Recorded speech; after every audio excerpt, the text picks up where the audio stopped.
Bonjour et bienvenue dans votre émission Éco-débat. Aujourd'hui, il est question d'économie numérique en Afrique et l'exploitation du potentiel de l'intelligence artificielle dans les économies du continent. Est-ce que nous pouvons réellement parler d'économie du numérique sur le continent ou d'économie numérique tout court? Quelles sont les stratégies et les initiatives pour mieux arrimer les économies africaines à ce potentiel? Comment les métiers se convertissent-ils au numérique? Nous en parlons longuement au cours de cette émission avec nos trois invités.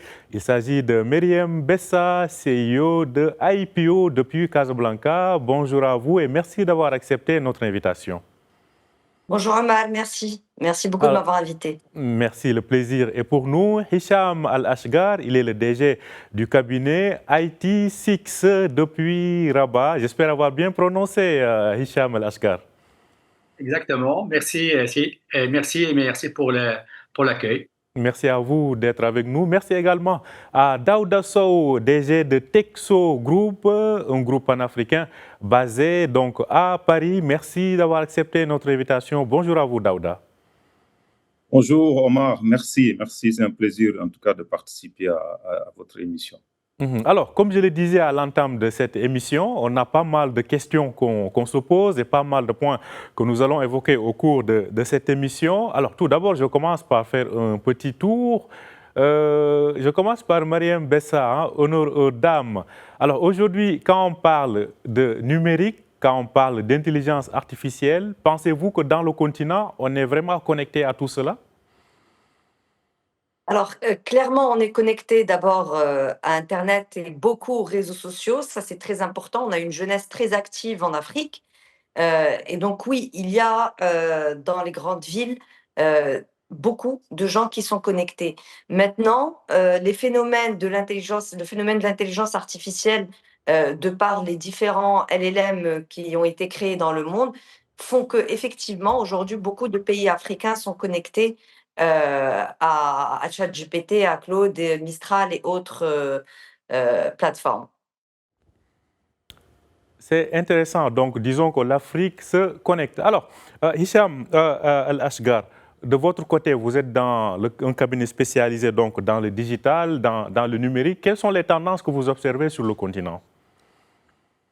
Alors, les tendances de fond, c'est qu'on a un changement radical vis-à-vis des décideurs qui, il y a 10 ans, ils n'étaient pas concernés par rapport au digital, mais avec l'IA, ils commencent à s'intéresser. Moi, je pense que l'arrivée de l'IA sur la scène internationale a poussé nos dirigeants, nos chefs d'État, nos ministres à dire qu'il y a l'IA qui peut bouleverser leur agenda, bouleverser leur façon de travailler, et par conséquent, ils commencent à travers l'IA de s'intéresser au digital.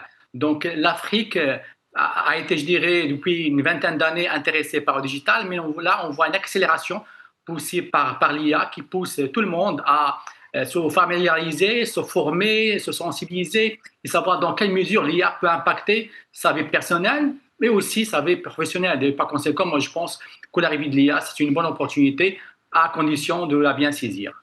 En tout cas, c'est à voir. On va développer ça d'ailleurs tout à l'heure. Alors, Daouda Sow, vous êtes dans le monde de la cybersécurité. Alors, à ce niveau-là, quel est le constat qu'on peut faire aujourd'hui par rapport à nos économies africaines? Parce que quand même, on sait qu'actuellement, la cybersécurité est un domaine central vu toutes ces attaques qu'on voit sur les systèmes informatiques des États et des entreprises, bien évidemment. Parle de digitalisation et je sais que la digitalisation est une opportunité aujourd'hui pour l'Afrique de sauter des étapes importantes dans le développement. Elle est en plein essor et il y a aujourd'hui, je pense que tout à l'heure, l'intervenant qui m'a précédé a évoqué quelques chiffres qui nécessitent aujourd'hui justement de s'arrêter et de voir. Aujourd'hui, par exemple, on est à plus de 570 millions d'internautes connectés en Afrique, avec un taux de pénétration de 43%. Et donc, Forcément, quand aujourd'hui tout ça s'appuie sur la digitalisation qui aide aujourd'hui justement à l'Afrique à faire des pas en avant, un des défis majeurs justement de cette digitalisation, de cette économie numérique qui repose sur les outils informatiques, c'est la cybersécurité.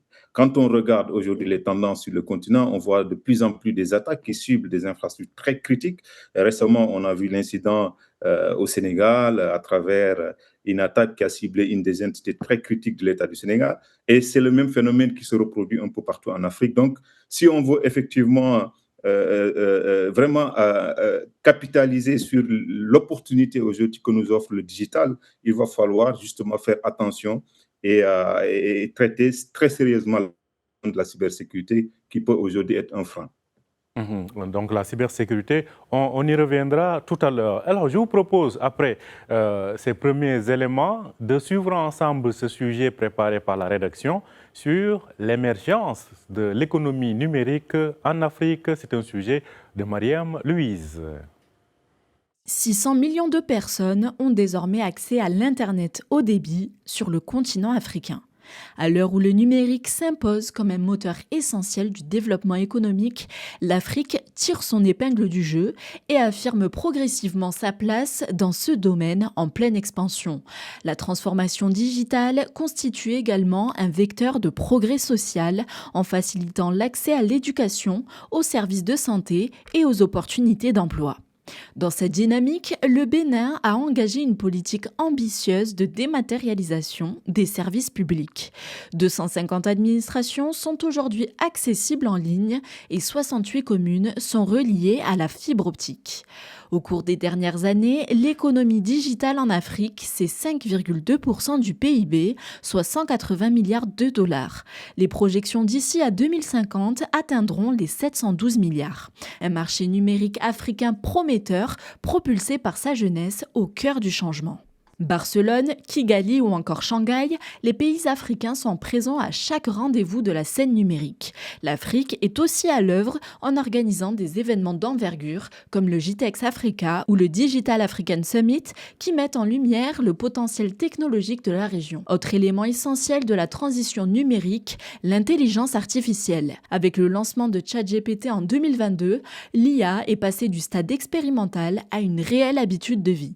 Entreprises, administrations et particuliers, tous intègrent l'utilisation de l'IA dans leur secteur. L'IA pourrait d'ici à 2030 injecter 1200 milliards de dollars en Afrique. Des investissements de taille pouvant augmenter de 5,6% le PIB du continent.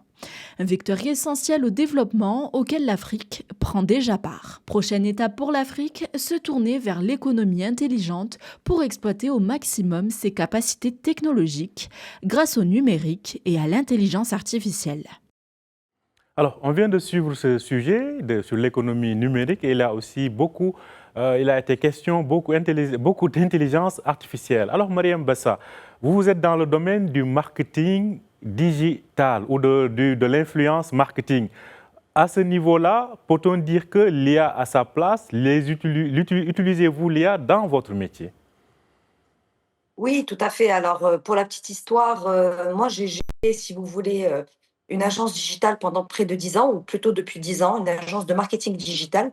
Et puis, petit à petit, on s'est rendu compte à quel point nos travaux de tous les jours ou nos relations de tous les jours entre les marques et les créateurs de contenu dans le domaine spécifiquement du marketing d'influence étaient beaucoup trop fragmentés, beaucoup trop énergivores et chronophages. Et donc, on a intégré l'IA dans ce pan précisément du marketing digital qui est le marketing d'influence.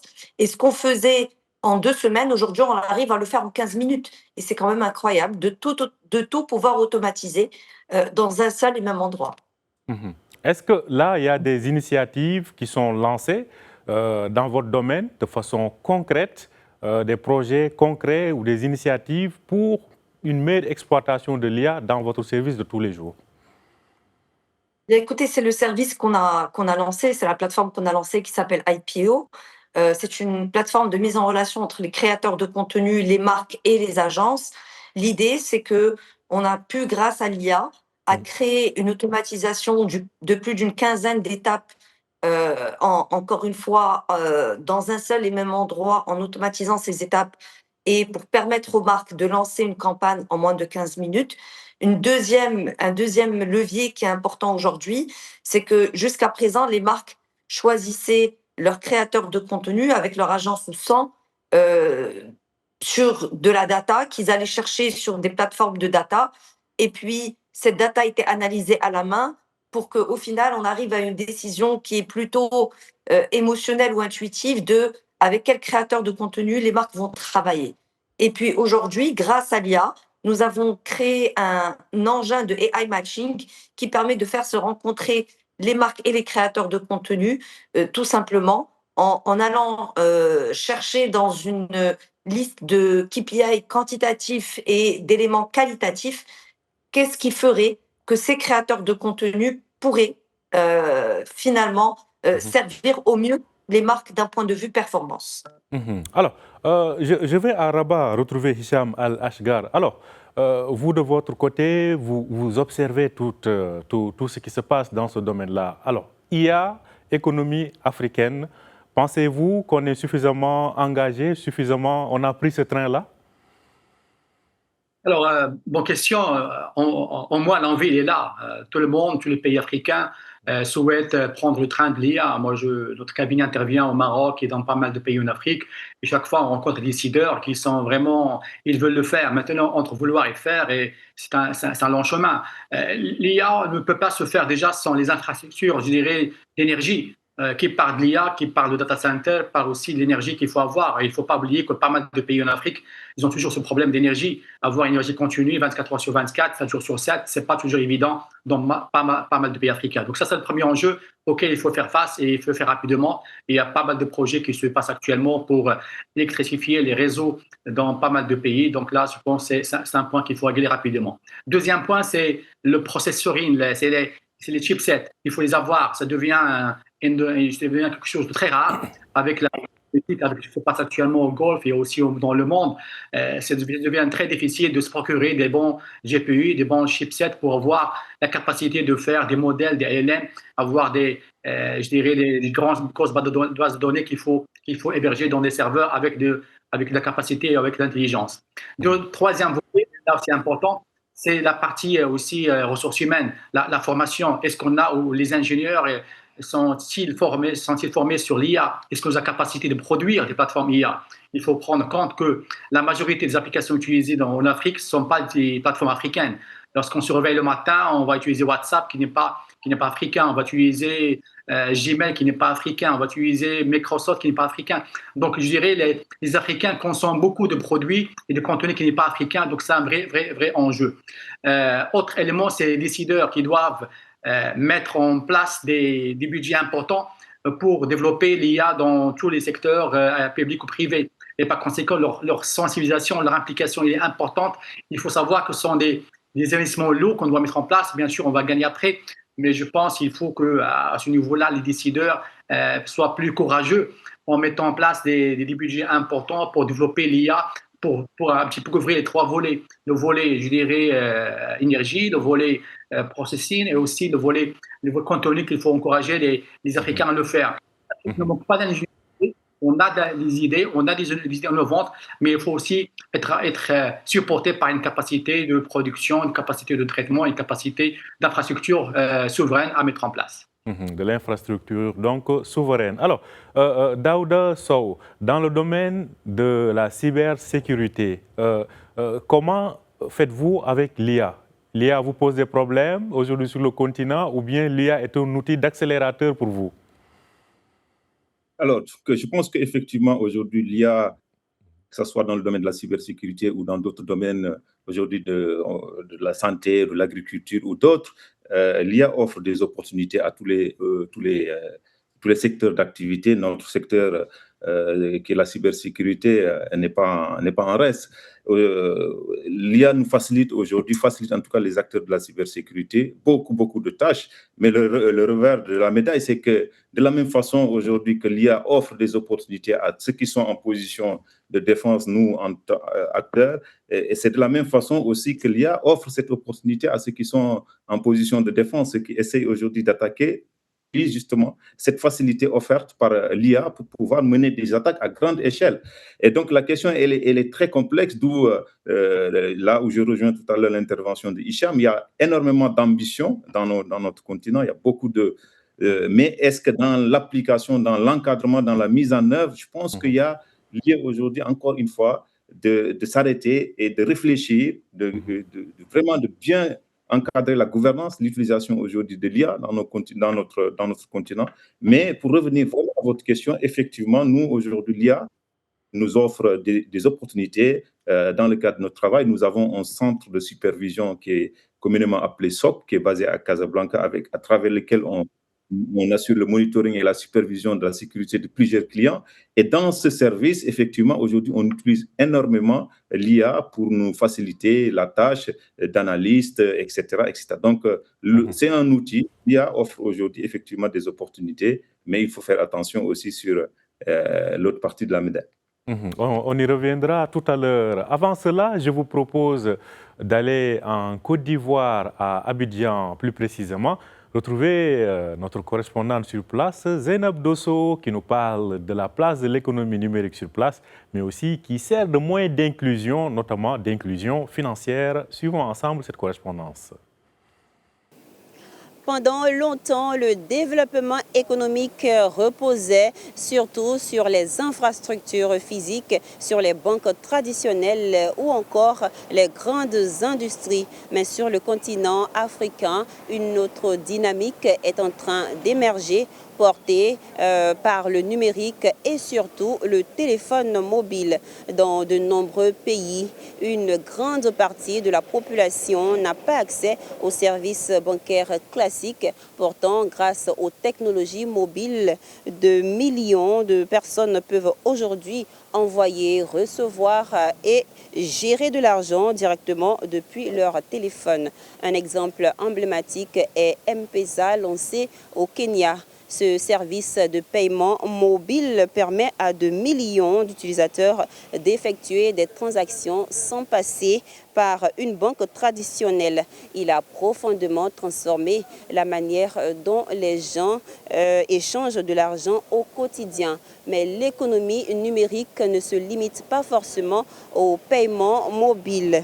Des startups innovantes développent des solutions dans l'e-commerce, l'éducation en ligne, la santé numérique ou encore les services financiers.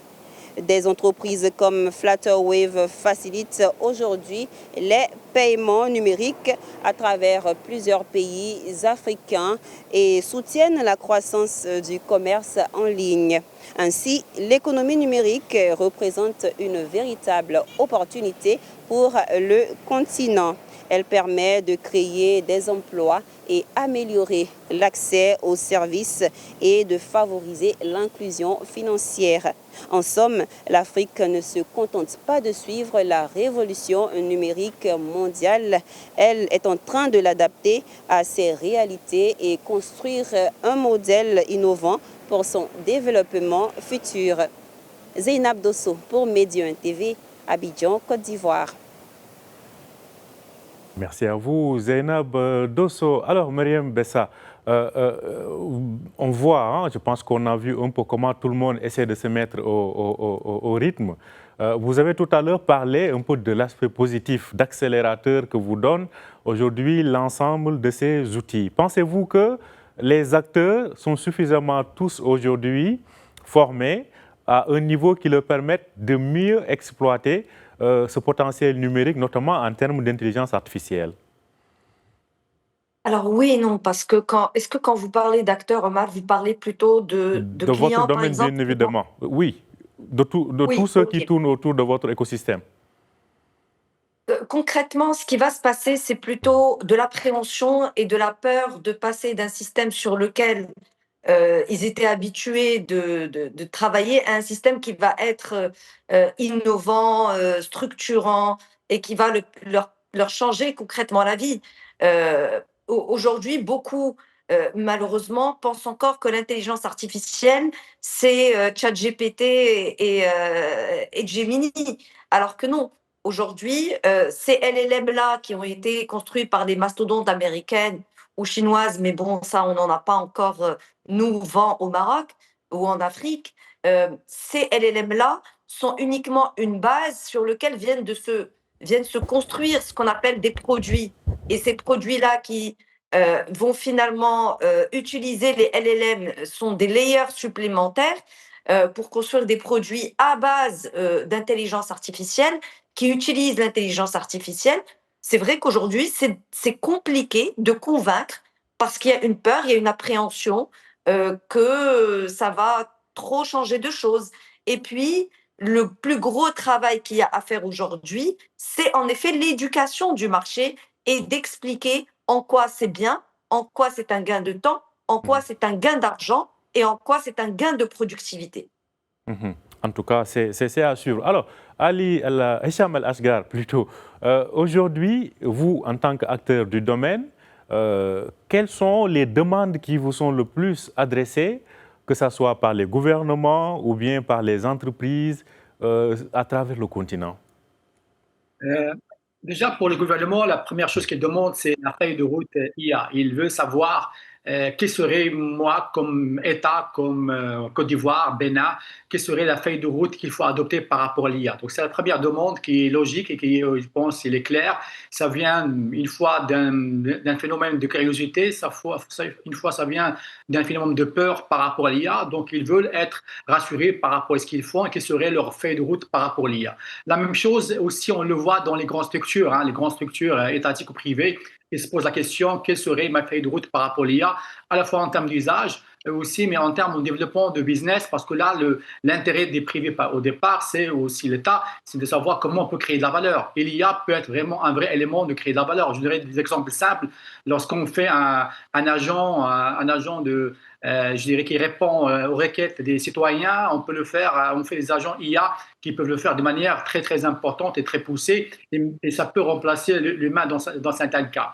Donc, la première question, c'est la feuille de route par rapport à l'IA. Deuxième question, c'est comment on crée de la valeur autour de l'IA. On veut créer de la valeur, on sait que plusieurs pays le font, on veut le faire. Troisième point, c'est par rapport au développement des compétences. On se pose la question, quelles sont les compétences qu'il faut avoir en interne pour développer l'IA. Des compétences à la fois pour les décideurs, à la fois pour les managers et aussi pour les utilisateurs finaux, parce qu'eux aussi, ils ont besoin de quelqu'un qui peut les aider. Donc, la formation aussi revient élément important. La troisième question, c'est qu'est-ce qu'il faut mettre en place? Quelle est l'infrastructure minimale avec laquelle je dois déployer? Quelle solution je dois utiliser? Quelle priorité il faut avoir et quel budget? Ça, c'est important qu'il faut déployer pour avoir un retour sur investissement sur l'IA. Il faut bien comprendre que l'IA, c'est bénéfique, mais ça a aussi de l'investissement. Donc, il faut vraiment être sûr que les use cases, qu'on appelle les proof of concept, soient faits d'une manière, je dirais, à rassurer que lorsqu'on investit, on a un retour sur investissement. On a vu pas mal de cas où on est pris par le phénomène IA, on investit beaucoup d'argent, mais à la fin, le retour n'est pas là. Donc, il faut vraiment bien avoir cette feuille de route, avoir cette vision, ces projets, avoir la capacité de financer et bien sûr avoir des indicateurs qui vont à la fin rassurer le manager ou les décideurs politiques que ce qu'il met en argent par rapport à l'IA, il est récupéré quelque part. L'argent investi donc est regagné quelque part. Alors, Daouda Sow, pour ce qui est plutôt de la cybersécurité, les entreprises africaines en sont à quel niveau aujourd'hui? On a vu ces attaques, vous avez parlé du cas du Sénégal, il y a eu le cas de la CNSS au Maroc et d'autres. Alors, parlez-nous un peu de la réalité de l'intelligence artificielle, non, plutôt de la cybersécurité en Afrique. Effectivement, c'est une réalité aujourd'hui. Il y a de plus en plus les attaques qui ciblent des infrastructures dans les pays reviennent de façon vraiment récurrente. Et c'est des attaques qui deviennent de plus en plus violentes quand on s'attaque à une direction d'automatisation du fichier avec une extraction d'un volume de données extrêmement important. Et donc, ça touche vraiment à la limite de la souveraineté d'un pays. Et donc, c'est un phénomène qui est observé, vous l'avez évoqué au Maroc, je pense qu'on est au mois de mars, bientôt ce sera les GITEX. Et l'année dernière, pendant les GITEX au Maroc, le Maroc faisait face à plusieurs attaques qui ciblaient justement des entités très critiques pour l'État marocain. Et donc, effectivement, c'est un phénomène aujourd'hui qu'on observe un peu partout en Afrique. Et donc, les réponses, les pays sont en train d'adapter justement les réponses. Tout à l'heure, Cham parlait de feuille de route pour ce qui concerne l'IA. Je pense que c'est extrêmement important aussi pour ce qui est de la cybersécurité. Tout doit partir justement de la gouvernance, donc d'une feuille de route, d'une stratégie nationale. Et c'est qu'aujourd'hui, tous les pays sont en train de mettre en place justement des stratégies nationales de cybersécurité pour un peu encadrer l'utilisation de la cybersécurité, classifier un peu les entités critiques et justement ensuite de pouvoir développer des outils techniques, des stratégies techniques pour pouvoir répondre justement à ces menaces-là qui pèsent aujourd'hui sur les entreprises et sur les systèmes d'information. Donc, de plus en plus, nous observons aujourd'hui une forte demande aussi des clients, que ce soit au niveau étatique, au niveau privé, justement, de faire recours à des services de supervision. Aujourd'hui, ce qui est très dommage, c'est de se faire attaquer, et très souvent, ça arrive, et ils n'ont pas les moyens, justement, de savoir, même s'ils sont attaqués. Et donc, aujourd'hui, il faut avoir les moyens techniques, les moyens organisationnels, et surtout, les compétences. Et c'est là où aujourd'hui, je pense qu'effectivement, je rejoins encore une fois le point de vue qui a été évoqué tout à l'heure en ce qui concerne l'IA. C'est exactement aussi aujourd'hui dans le domaine de la cybersécurité, il faut sensibiliser, il faut former, et ça part justement des cursus au niveau des écoles, et donc aujourd'hui de pouvoir produire des ingénieurs formés qui sont capables de faire face à ce phénomène qui est extrêmement important aujourd'hui sur le continent. En tout cas, les initiatives ne manquent pas sur le continent. Je vous propose de parler à présent, de suivre à travers ce sujet, de ces événements qui se préparent sur le continent, notamment dans le domaine de l'intelligence artificielle. Suivons ensemble cet élément depuis donc notre bureau d'Abidjan. Comment l'Afrique de l'Ouest peut-elle bâtir sa propre souveraineté technologique dans un monde dominé par les grandes puissances numériques? La question est désormais au cœur des réflexions stratégiques sur le continent, alors que l'intelligence artificielle, la cybersécurité et les technologies spatiales redéfinissent les rapports de forces économiques et sécuritaires à l'échelle mondiale. C'est autour de cette problématique que se tiendra à Abidjan la 2e édition du Salon de l'intelligence artificielle, de la défense et de l'espace, les 13 et 14 avril prochains à Abidjan. Placé sous le thème « Quelle politique pour une souveraineté technologique en Afrique de l'Ouest à l'horizon 2030 ?» Le but de ce thème est de pouvoir mettre en avant des partenariats stratégiques, ce qu'on appelle la co-industrialisation, donc entre des partenaires locaux et internationaux. Pouvoir aussi donc montrer ce qui se passe en termes de technologie dans le monde et comment aussi l'appliquer à nos réalités en local. Et l'autre aussi pense de pouvoir signer des conventions, pouvoir apporter justement cette collaboration mutuelle. L'objectif visé pour nous les Africains, c'est la transformation locale avec nos ingénieurs, nos scientifiques, et sur des technologies de pointe, qui est l'intelligence artificielle, son application pour notre sécurité et notre défense, et surtout l'usage de tout ce qui concerne la technologie spatiale. Le salon ambitionne d'ouvrir un débat sur les politiques publiques, les investissements et la formation nécessaires pour bâtir un véritable écosystème technologique régional. L'enjeu est de taille, permettre aux États ouest-africains de mieux maîtriser leurs données, leurs infrastructures numériques et les technologies d'avenir afin de renforcer leur autonomie et leur compétitivité à l'horizon 2030. Alors, on vient de le voir, des initiatives donc continuent en tout cas d'émerger dans ce domaine. Mariam Bessa, justement, quand on a une façon de voir de façon panafricaine, à une échelle panafricaine, aujourd'hui, prenez le cas de votre domaine, y a-t-il possibilité aujourd'hui de faire émerger davantage cette contribution à une échelle panafricaine dans les domaines numériques et de l'intelligence artificielle? Oui, tout à fait. Et on est justement, on va dire, en phase de faire cela. C'est-à-dire que l'objectif, c'est évidemment de faire rayonner notre solution à une échelle panafricaine. Encore une fois, maintenant, le plus dur n'est pas de le faire, puisque, comme je disais tout à l'heure, nous nous reposons sur des LLM qui sont internationaux et qui donc sont assez costauds pour nous permettre une scalabilité de notre produit. Et l'ambition d'aller en Afrique, finalement, elle est là. Donc, le plus difficile va être effectivement de convaincre sur l'ensemble des pays africains des acteurs du marché pour les faire passer d'un système entre guillemets traditionnel, offline ou plutôt à peine digital, à un système complètement automatisé qui va être propulsé par l'IA. Je voudrais aussi faire un petit point, Omar, sur l'IA, puisque tout à l'heure, on dit une chose importante.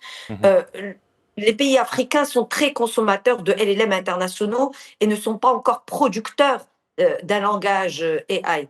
C'est pas parce on ne met pas forcément les moyens, c'est parce qu'aussi on est limité en termes de ce qu'on appelle les 5 V, la véracité de la data. La data avec laquelle on va constituer un LLM est limitée dans nos pays, puisque cette data-là est concentrée aux mains des mastodontes américains. Donc, pour pouvoir construire un LLM, on a besoin de data, sauf que la data, on n'est pas propriétaire, on la détient pas, elle est chez les mastodontes américains. Donc, c'est là un peu où le bas blesse aujourd'hui pour l'Afrique. En tout cas, c'est intéressant. Justement, Hicham Al-Ashkar, est-ce qu'aujourd'hui, parce que quand on voit les milliards d'investissements qui sont faits par les mastodontes dans le domaine de l'intelligence artificielle, d'ailleurs, quand on voit aujourd'hui les investissements directs étrangers, on se rend compte que le domaine numérique, l'investissement dans les data centers est en train d'émerger ou d'aller plus vite même que l'investissement industriel. Vous avez évoqué tout à l'heure le problème d'infrastructure en Afrique. Alors, est-ce qu'on ne risque pas de rater là aussi ce train de l'intelligence artificielle, notamment en termes de data center? Alors, bon point, les data centers, je pense, les derniers chiffres parlent d'eux-mêmes. En Afrique, toute l'Afrique, on a pratiquement une centaine de data centers. Rien sur un pays comme la Suède, on a le même nombre. Donc, on a un très grand retard sur la partie data center. Et c'est un élément important si on veut avoir nos modèles, si on veut avoir aussi nos données souveraines en Afrique. Et pour répondre à ce problème-là, on ne peut pas agir au niveau d'un pays. Il faut qu'il y ait une vision globale de l'Afrique. Il faut qu'on commence à travailler ensemble. Moi, je pense qu'il faut avoir des initiatives africaines, au moins régionales, dans lesquelles plusieurs pays travaillent ensemble pour avoir un data center dans leur pays pour servir toute une région, tout un continent. Je pense que l'Europe a compris ça il y a longtemps avec l'Union européenne, les 25 pays ils travaillent ensemble et avec ça, ils n'arrivent pas à faire face à la Chine et les États-Unis. Donc nous, si on continue à travailler chacun dans son côté, on ne va pas produire des résultats excellents. Donc par conséquent, il faut qu'il y ait des initiatives. Moi, je fais partie du conseil de Africa Prosperity Network qui est basé au Ghana.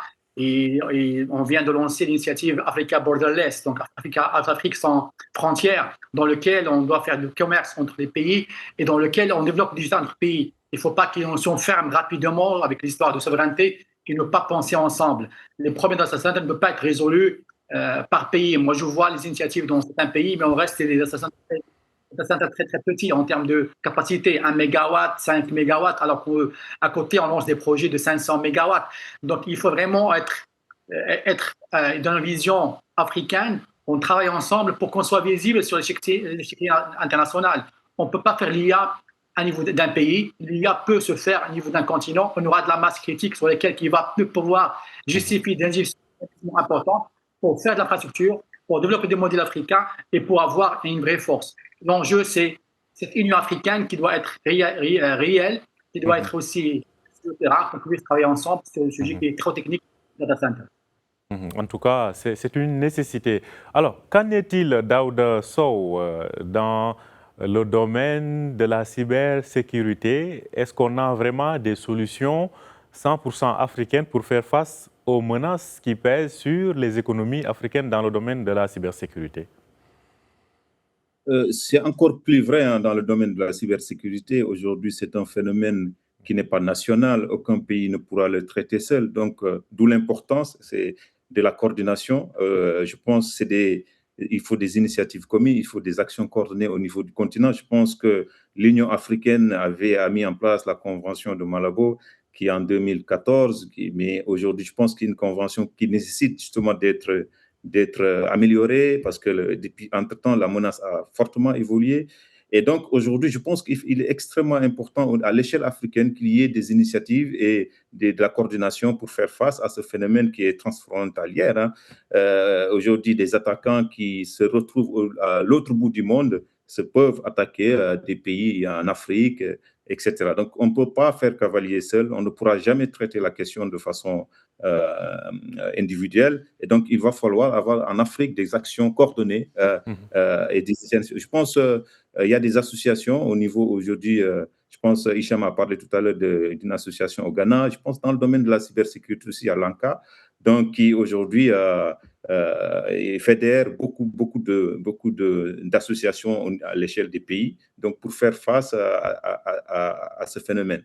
Alors, on parle de la digitalisation, on parle de l'économie numérique, je pense que c'est une opportunité aujourd'hui sur le continent en Afrique pour les investisseurs, qu'ils soient africains ou ailleurs.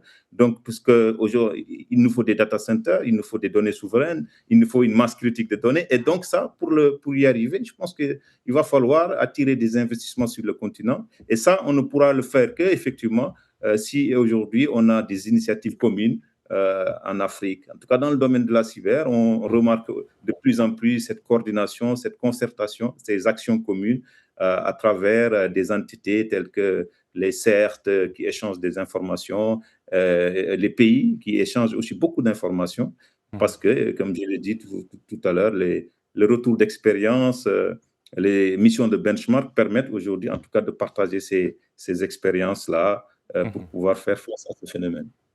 Mais est-ce qu'il y a des solutions d'acteurs africains qui sont dans le domaine de la cybersécurité et qui proposent des solutions de niveau fiable pour contribuer à la protection du digital en Afrique?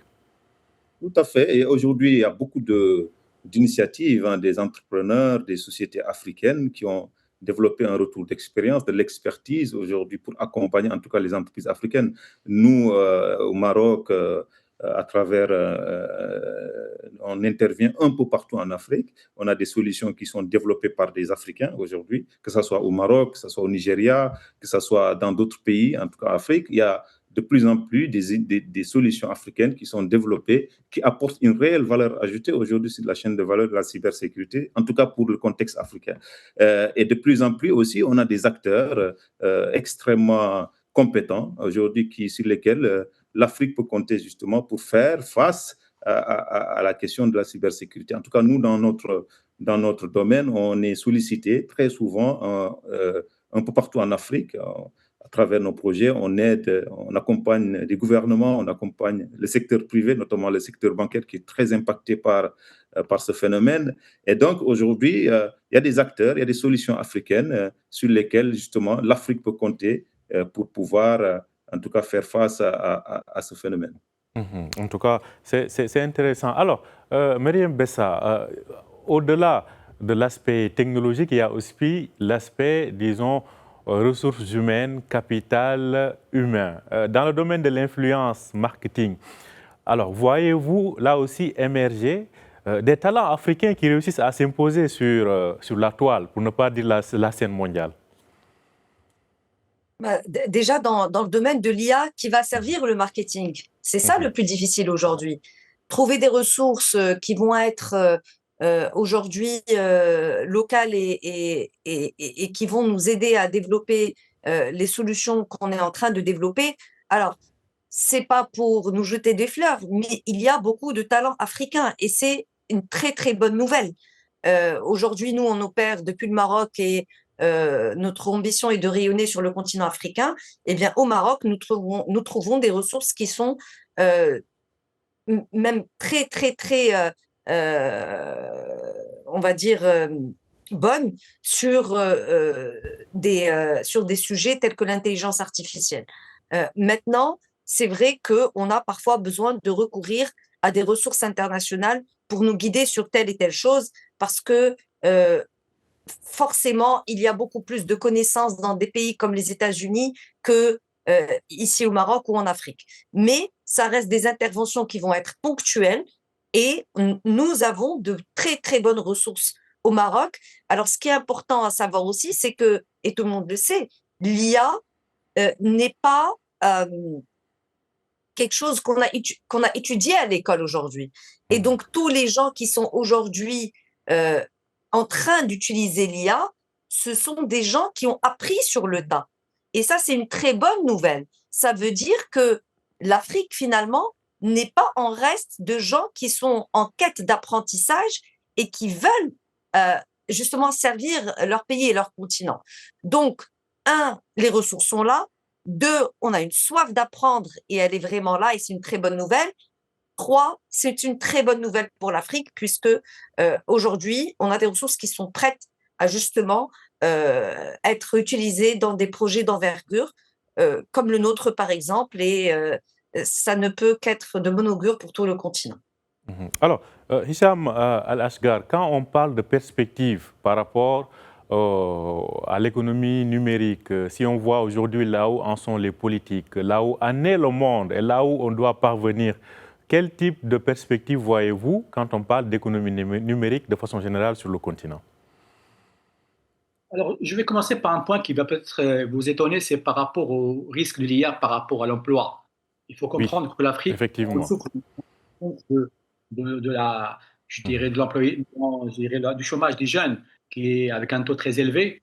Et l'IA peut avoir encore aggravé la situation. Mariam a parlé tout à l'heure des travaux qu'il faisait en 2 semaines et ça passe à 15 minutes.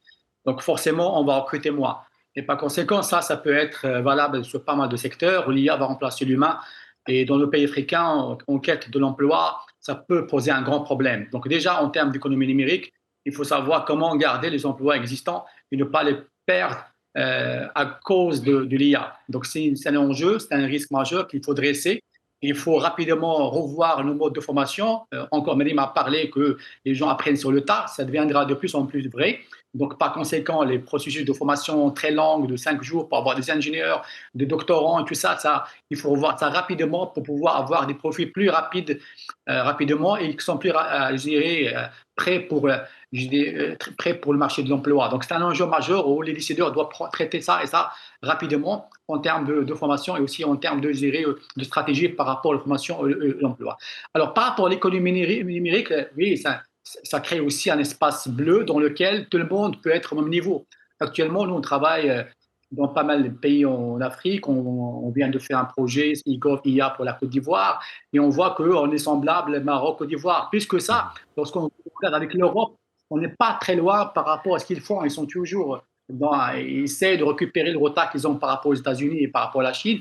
Et par conséquent, c'est un océan bleu sur lequel on peut opérer au même niveau par rapport à l'Occident. Donc, on peut se positionner aussi comme un continent qui apporte pas mal de choses, pas mal de compétences, pas mal, je dirais, de l'air frais dans le secteur de l'économie numérique, à condition que les décideurs prennent ça comme vraiment de l'économie qu'on peut développer. Le digital en général, l'IA en particulier, ce n'est pas uniquement des coûts, c'est une opportunité. On peut se positionner comme des pays qui font des productions IA. On a eu en Europe, par exemple, l'Estonie, c'est un petit pays qui sort un petit peu de l'Europe en matière de digital. On peut que notre continent essaie de se positionner au moins que la concurrence ne soit pas uniquement Chine et États-Unis, mais qu'on soit au même niveau, à la limite, avec l'Europe, qui est encore en retard par rapport à ce qui se passe sur l'Occident et les États-Unis. En tout cas, ce sont des perspectives à suivre. Daouda Sow, par rapport à votre domaine, la cybersécurité, alors, on voit la recrudescence des attaques. Pensez-vous qu'à l'heure actuelle, on est bien parti pour avoir les solutions pour contrer cela dans le continent ou bien la courbe risque d'aller, comme on dit, crescendo? Je pense qu'il va falloir sensibiliser encore davantage, en tout cas le gouvernement, encore davantage investir dans le domaine de la cybersécurité. On ne peut pas aujourd'hui adresser cette problématique-là tant qu'il n'y a pas d'investissement massif aujourd'hui sur la cybersécurité. D'abord, en partant de la définition, encore une fois, on a parlé des stratégies. Donc, on ne peut pas faire face à ce phénomène s'il n'y a pas vraiment ce cadre de gouvernance et donc les stratégies, les feuilles de route.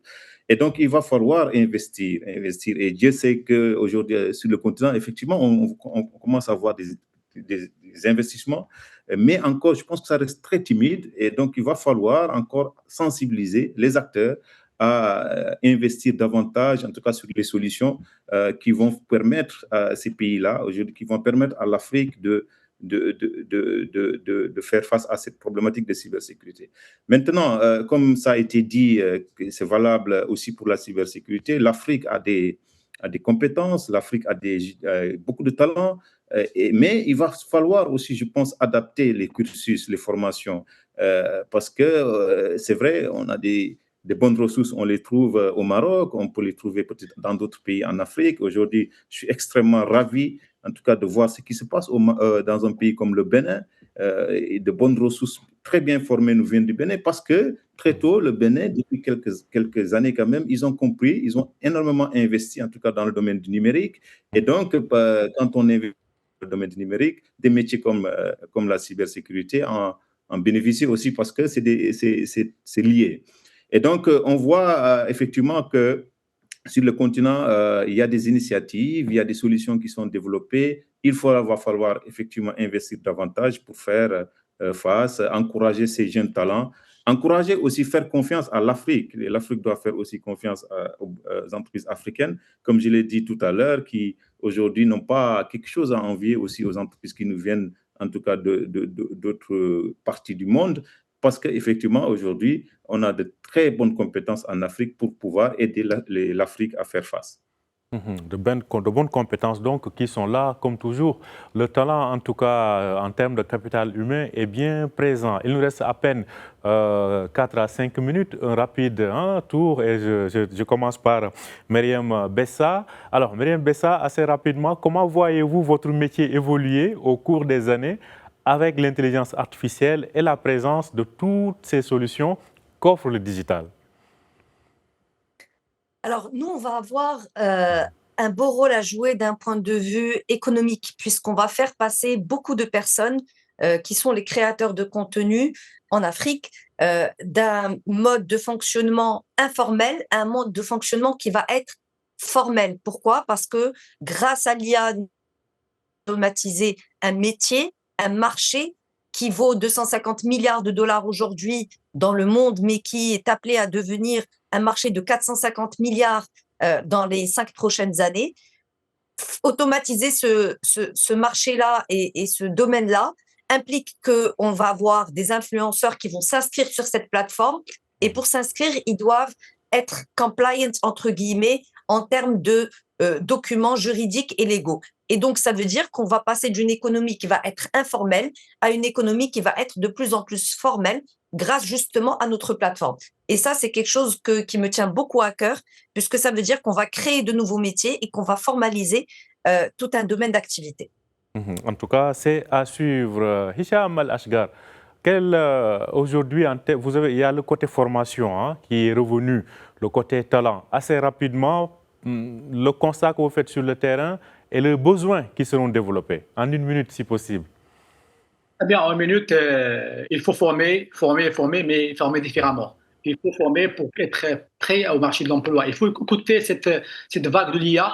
Il faut définir des cursus très courts, aussi très agiles, parce que les besoins d'aujourd'hui ne sont pas les besoins de demain. Ça va très vite, ça change très rapidement, et par conséquent, il faut avoir une agilité en termes de formation, en termes de certification et en termes d'insertion. Alors, le domaine de la cybersécurité, Daouda Sow, vous avez parlé de ces ressources qui nous viennent du Bénin. Pensez-vous qu'à terme, l'Afrique pourra avoir sa souveraineté dans ce domaine-là? À condition qu'on prenne très au sérieux cette question de formation. Hicham a bien fait de dire former et former autrement. Je pense que c'est valable aujourd'hui aussi pour la cybersécurité. Il faut beaucoup sensibiliser les utilisateurs, sensibiliser les décideurs et garder à l'esprit que, en tout cas, la menace, elle peut concerner tout le monde. Aujourd'hui, elle est à tous les niveaux.